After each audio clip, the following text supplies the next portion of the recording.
Praise the Lord. இந்த வீடியோவை கடைசி வரை ஸ்கிப் பண்ணாமல் பாருங்கள். இந்த அதிகாரத்திலிருந்து கடைசியில் கேள்வி ஒன்று கேட்கப்பட்டுள்ளது. அப்போஸ்தலனாகிய பவுல் ரோமாபுரியாருக்கு எழுதின நிருபம் 3ஆம் அதிகாரம். இப்படியானால் யூதனுடைய மேன்மை என்ன?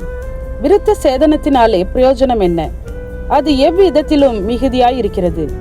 தேவனுடைய வாக்கியங்கள் அவர்களிடத்தில் ஒப்புவிக்கப்பட்டது, விசேஷித்த மேன்மையாமே. சிலர் விசுவாசியாமற் போனாலும் என்ன? அவர்களுடைய அவிசுவாசம் தேவனுடைய உண்மையை அவமாக்குமோ? அப்படியாக்க மாட்டாது.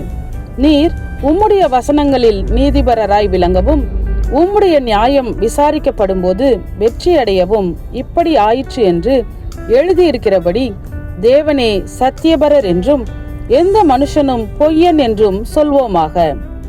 நான் மனுஷர் பேசுகிற பிரகாரமாய் பேசுகிறேன். நம்முடைய அநீதி தேவனுடைய நீதியை விளங்க பண்ணினால் என்ன சொல்லுவோம்? கோபாக்கினையை செலுத்துகிற தேவன் அநீதராய் இருக்கிறார் என்று சொல்லலாமா? அப்படி சொல்லக்கூடாது.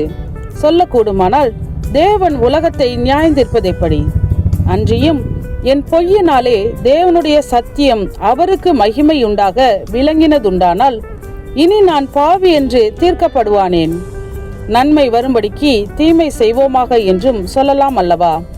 நாங்கள் அப்படி போதிக்கிறவர்கள் என்றும் சிலர் எங்களை தூஷித்து சொல்லுகிறார்களே. அப்படி போதிக்கிறவர்கள் மேல் வரும் ஆக்கினை நீதியாய் இருக்கும்.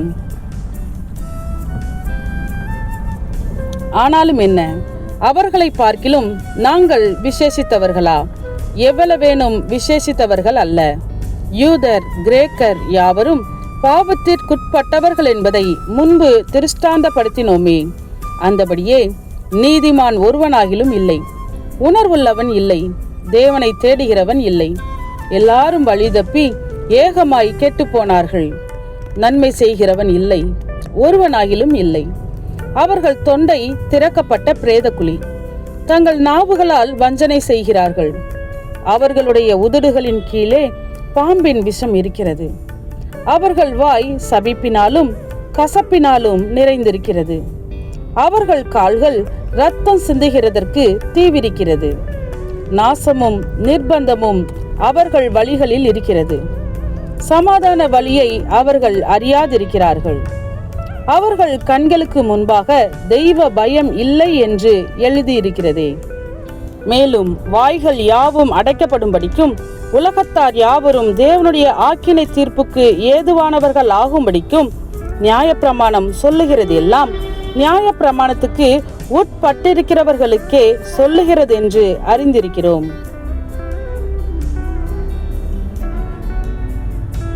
இப்படி இருக்க பாவத்தை அறிகிற அறிவு நியாய பிரமாணத்தினால் வருகிறபடியால் எந்த மனுஷனும் நியாய பிரமாணத்தின் கிரியைகளினாலே தேவனுக்கு முன்பாக நீதிமான் ஆக்கப்படுவதில்லை. இப்படி இருக்க நியாய பிரமாணம் இல்லாமல் தேவ நீதி வெளியாக்கப்பட்டிருக்கிறது. அதை குறித்து நியாய பிரமாணமும் தீர்க்க தரிசனங்களும் சாட்சியிடுகிறது. அது இயேசு கிறிஸ்துவை பற்றும் விசுவாசத்தினாலே பலிக்கும் தேவநீதியே.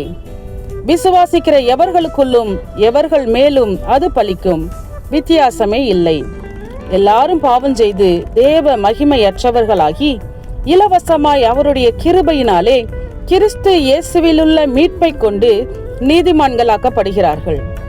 தேவன் பொறுமையாயிருந்த முற்காலத்தில் நடந்த பாவங்களை தாம் பொறுத்து கொண்டதை குறித்து தம்முடைய நீதியை காண்பிக்கும் பொருட்டாகவும் தாம் நீதி உள்ளவரும் இயேசுவினிடத்தில் விசுவாசமாய் இருக்கிறவனை நீதிமான் ஆக்குகிறவருமாய் விளங்கும்படி இக்காலத்திலே தமது நீதியை காண்பிக்கும் பொருட்டாகவும் கிறிஸ்து இயேசுவினுடைய இரத்தத்தை பற்றும் விசுவாசத்தினாலே பலிக்கும் கிருபாதார பலியாக அவரையே ஏற்படுத்தினார்.